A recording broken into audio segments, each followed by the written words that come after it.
Hi guys, Chris the Non-Pro Wine Guy here. So today I am back. I am well into fermentation. I want to talk a little bit about how we got where we are, show you how we're going to do the next couple of steps of things, and take some questions. 4 days ago, I picked grapes out at the vineyard. I brought them home, I destemmed them, I got them ready. I put plenty of Campton tablets in there, crushed them up, put some water in, made sure that our fruit was safe. That night we brought it in, we foot stomped it, and there's a video up of that on my Instagram so you can see what it was like for us to foot stomp it. And I went ahead and pitched yeast on it. Came in the next day, the yeast was active, I had a good cap starting to form. And I am currently on twice-a-day punchdowns. The first thing we need to do is we need to wash off our punchdown tool, because you always wash your tools first thing before you start. So I've been lucky enough in this process to have the facility inside of my mom's basement to do this. We always talk about moving out of your mom's basement. Now I'm moving back in pretty much. So for the last 2 days, I've been working really long schedules at work, and my mom has been generous enough to do the punchdowns for me. This is the first time that I've seen the grapes in 2 days. So we're going to see what it looks like. We're gonna take our cover off, and for this, it is just a piece of fabric that I have covering it to keep all of our fruit flies off of our wine. You want to make sure that it is clean fabric. You want to run it through the washer before you do it. And you want to make sure it doesn't touch the grapes. If it does, if it gets juicy, go ahead and throw it back in the washer. It's not a big deal. So right now I have a pretty good cap, and we're going to see that. So this is what the cap looks like. Now, the cap is just the dry fruit that is on top of the wine juice.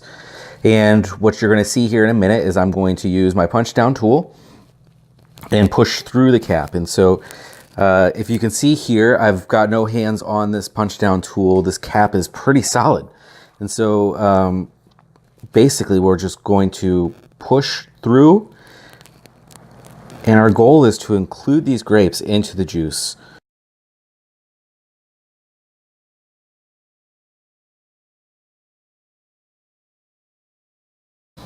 As you can see, we're having some good foam in there. We're getting good fermentation going on, it looks like. I couldn't be happier with where we are right now. Then when I'm done with that, go ahead and get off all of the extra junk, and we're gonna go ahead and put this back into our cleaning buckets right over here.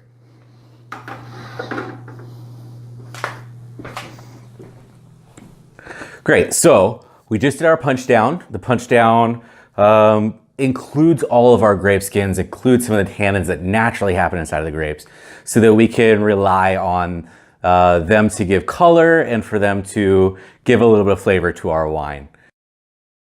Now for this part, you're going to need a wine thief and a graduated cylinder. And this wine thief, we're going to take the juice right out of our fermenter, and we're gonna put it into the graduated cylinder. You wanna go ahead and get these things nice and clean after you use them, but also first thing before you use them. Now, to use a wine thief, you're simply gonna take your wine thief, you're gonna stick it through the cap, and you're going to put your thumb over top of the hole.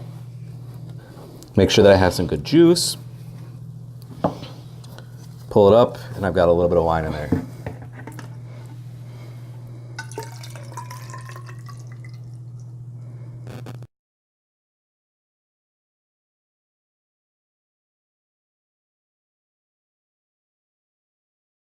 We're gonna go straight to the cleaning bucket with this guy. We're gonna go do our testing with this one. Okay, great.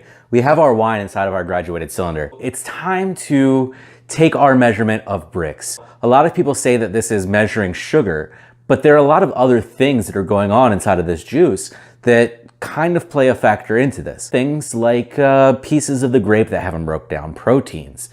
Maybe there's some dirt suspended in your fluid still. So this will not measure just sugar, but it's a really good indication of how our fermentation is going along the way. Take our hydrometer, we're going to put it directly into the wine. You can see that it will drop down. And as you can see, we are about 4 bricks remaining to ferment on this. With 4 bricks left, that means that we have fermented most of the way already, and I want to go ahead and add some more DAP. So it's time that I go ahead and add my DAP into my wine. Now DAP is a yeast nutrient, and it's really going to feed the yeast, make sure they get through to the end, and they're going to ensure that our yeast stay happy, healthy, and thriving.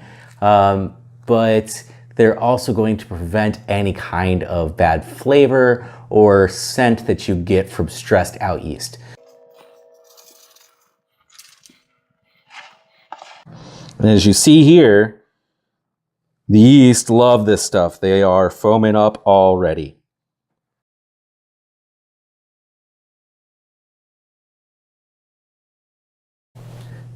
I've got my DAP in here. I've got it punched down. I'd say we're pretty good for today. So now it's time to recover this guy with our fabric and make sure that no fruit flies or any other kind of flying beast might get in here, and keep our wine safe from any outside hazards.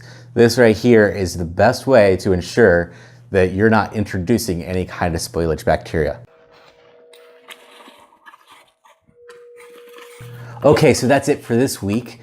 Now, I went ahead and I did my punch down today. I showed you guys how to do that. I took a sample using a wine thief, and I showed you how to do that as well.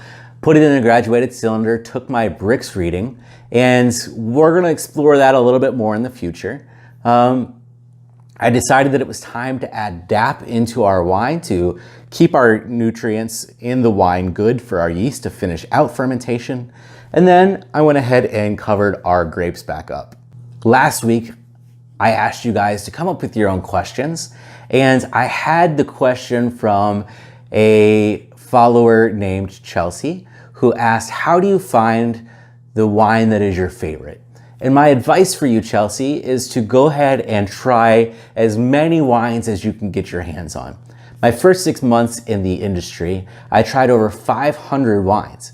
I tried ones that were really inside of the realm of what I'm used to, and I tried ones that were way outside of my realm of comfort.